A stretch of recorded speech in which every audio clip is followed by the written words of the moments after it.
Welcome to the Catholic Sun Spotlight. I am Catherine Long, editor of the Catholic Sun, and I'm joined today by Deacon Dennis Walker, who will be ordained to the priesthood June 5th. Deacon Dennis, thank you so much for being with us today. Well, thank you, Catherine. I've never done one of these before. It's kind of cool. I got a mic in my face, and this is nice. You're off to a great start, doing great. So I have had the pleasure of getting to know you a little bit over the years, but maybe some of our listeners and readers haven't. So maybe you could start, just tell us a little bit about yourself, who you are, where you come from, and then we'll talk about maybe how you got to be here today. All right. So I'm Deacon Dennis Walker. I'm going to be ordained in a couple of weeks, but I'm from Syracuse originally. My home parish is currently Our Lady of Hope. It used to be called St. James. It's down in the valley section of Syracuse, and that's where I grew up, and I've lived in Syracuse basically my whole life. I went to Danforth Elementary School in the city, and then I went to Bishop Ludden for high school, and then I continued to go continue my educational career in Syracuse. I went to Lemoyne College, and I graduated there in 2011 with a bachelor's in accounting and an MBA. Then I worked for a little bit, and then in 2015 I entered seminary at St. Mary's Seminary and University. So it's been a good ride, and I've enjoyed the great experience it's been to be to be a seminarian in this diocese and to be in different parts and different parishes, and I think it's surreal that I'm being ordained in almost 3 weeks. So it's been a great experience. So tell us a little bit about how we got here today. What was that discernment process like? After Lemoyne, a little time working, and then off to seminary. Can you tell us a little bit about that discernment process there? Certainly, and I was not really a vocation from the very beginning. People had suggested it to me when I was younger, but I really hadn't ever really put a lot of thought into it until I was out of college. About 2 years after I graduated, I kind of started to see a lot of stuff come together in my life. And I started to kind of think about where I wanted to be and what kind of a tract I wanted to go. So I was working as an auditor, and if you know auditing, it's not the most exciting thing in the world. When they're in college, they say, oh, you might find fraud, and they're like, oh, fraud would be fun. Like I want to hear like about the Madoffs and things like that. But it was good. I had some good coworkers, and it was something that paid the bills. I had a good livelihood from it, but about that time, I was starting to kind of, I guess I became more entrenched in my faith. Not entrenched, but I became more aware of my faith and about the beauty of it too, like just how comprehensive the Catholic faith was. And seeing all of that, it just kind of brought me closer and closer to actually just a personal relationship with Christ, because I think once I saw the beauty of that, and just knowing that we believe at the core of our faith that it is a personal relationship with God and with Jesus, that's kind of what brought me to deepen my prayer. People had suggested to me earlier on in my life, when I was in elementary school and high school, because I was around the church a lot. My family was really involved in things at St. James. They kind of said, why don't you become a priest? What have you ever thought of it? And I didn't really put a lot of thought into that, because that wasn't really my what I saw myself doing. That wasn't really where my interests were. But once I got out of college and I just kind of saw like the priests that were at my parish, the seminarians that came to my parish, I saw that there's something more to this than I didn't see before. That there is not only the personal relationship with God, but the personal relationship you have with the people in the parish as a priest. And I was kind of inspired by that. And from there, I just kind of was one thing led to another, and I got the application to the seminary, and I said, let me take a shot. I think the worst that can happen is that I find out this isn't for me, and and maybe that's a good thing, because I can see what is for me. So that's what led me to where I am today. And was it a surprise for folks in your life? You were saying you spent some years working and things like that. Were people like, oh, he's finally figured out what we've known all this time, or were people taken aback? There were a few people that were, they were like, this is, I'm glad he's doing this. A lot of people at the parish too, because Sure. I was involved as an altar server, sacristan. So they saw me evolved a lot there, and they saw how much I enjoyed being at the church and just serving and in that way. And they were really grateful that I made that jump. And then there was my friends that I knew that I knew kind of well, but they were kind of like what, you're going to do that? Because it's just to the world right now, it's kind of a foreign, it's kind of foreign to people that somebody would become a priest. But yeah, so it's kind of a mix. But especially the people that knew me, some of the people that knew me fairly well weren't surprised. Sure.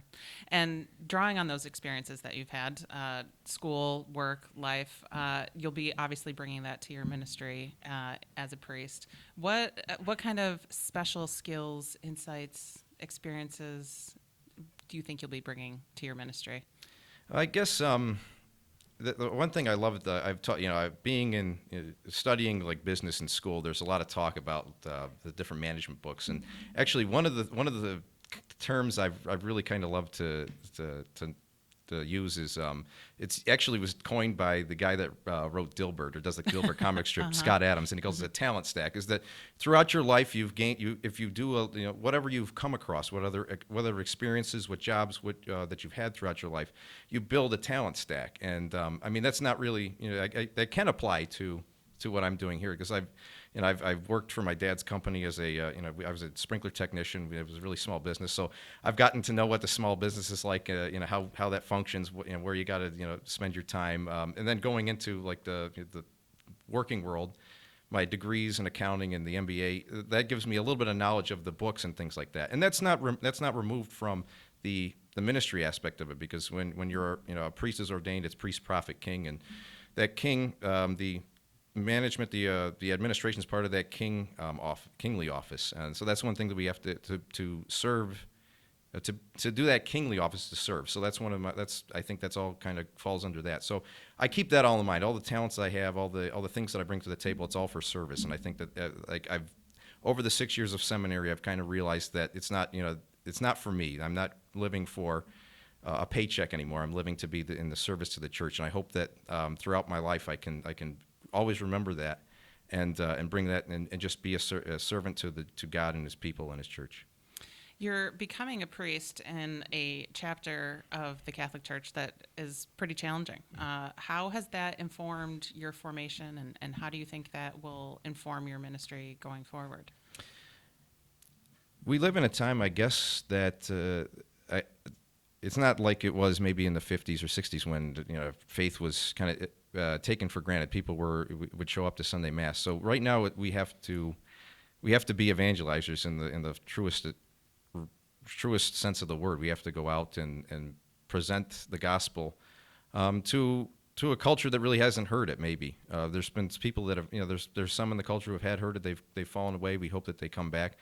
And there's some that really haven't really heard the truths of the Catholic faith really articulated in a way that they can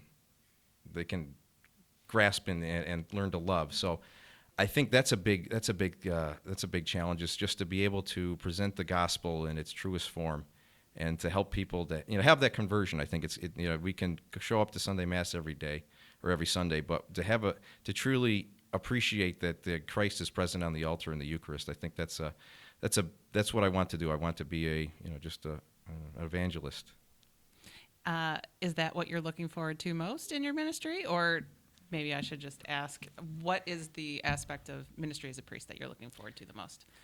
It's tough to choose because I really like a lot of the aspects of it. I guess I wouldn't say everything because I think there's probably those times when you're doing the books and it's kind of boring. But I think the preaching aspect has been great as a deacon. I've loved to go out and preach the word at different parishes and different parts of the diocese.